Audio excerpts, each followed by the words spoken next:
Premier tour d'essai. Tout est froid dans la voiture. Les mécaniciens ont fait chauffer le moteur, mais l'eau est chaude seulement, pas l'huile. Tiens, mes copains de chez Ferrari.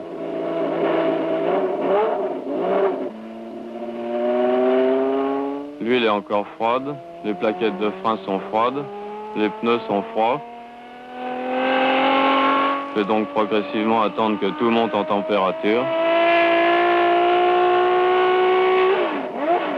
Là, je tire pas trop les régimes. J'attends que l'huile soit à sa bonne température, c'est-à-dire au moins 40 degrés.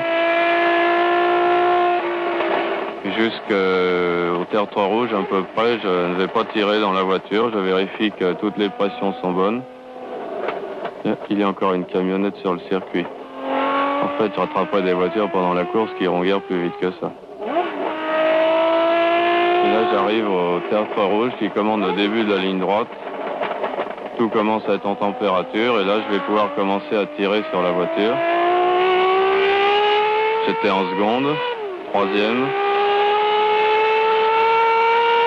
quatrième. Et là, le régime monte progressivement à 10 800 tours. C'est le régime qui est autorisé. Je ne peux pas aller au-delà car il y a un limiteur de régime, le moteur se couperait. Cinquième, on redescend à peu près à 9 800 tours. Et sur toute la ligne droite, la voiture va reprendre ses 10 800 tours autorisés, ce qui fera à peu près 325 km à l'heure. Là, je commence à être pas loin de la vitesse de pointe. Je suis à peu près à 310 ici. J'en profite pour regarder tous les instruments. Ça va très très vite, mais enfin on peut quand même quitter la route des yeux une fraction de seconde pour vérifier que tout va bien. On a le temps de jeter un coup d'œil au cadran. J'ai dû parcourir 500 mètres à peu près.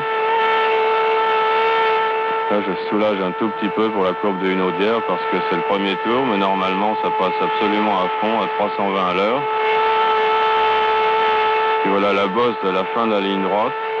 On est obligé de soulager un petit peu car sans ça les roues arrière décollent et on fait un sur-régime.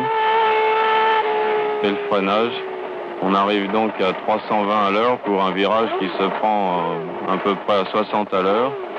J'ai rétrogradé jusqu'en première.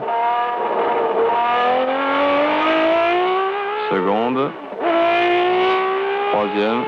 Je laisse un peu la main sur le levier parce que justement ce levier me préoccupe. Le passage de quatrième est très très dur et il y a quelque chose qui grippe certainement dans la commande. Il faudra que j'en parle au mécanicien. Cinquième. Et là on reprend une vitesse assez élevée. On arrive dans cette forêt encore à peu près à 300 à l'heure. Et on rétrograde les vitesses pour le virage d'Indianapolis. Que l'on prend en seconde. Faire très attention car il y a un tas de sable à l'extérieur et si on va dans ce tas de sable, on ne peut plus s'en sortir car les roues sont ensablées. Puis l'épingle d'arnage qui se reprend en première. Un demi-tour de volant a suffi pour tourner car la direction est très très précise, très peu démultipliée et donc elle est très dure et au bout de quelques temps on commence à sentir une grande fatigue dans les bras car il faut produire un gros effort pour maintenir la voiture en courbe.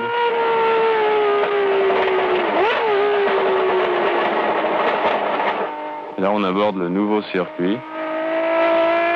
C'est une portion très très intéressante qui a été rajoutée car les virages se suivent sans ligne droite entre chaque virage.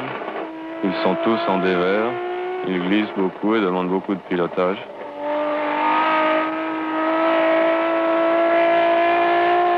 Voici le dernier virage, le plus lent et le plus en dévers. Et il y a beaucoup de sorties de route en général à cet endroit pendant la course.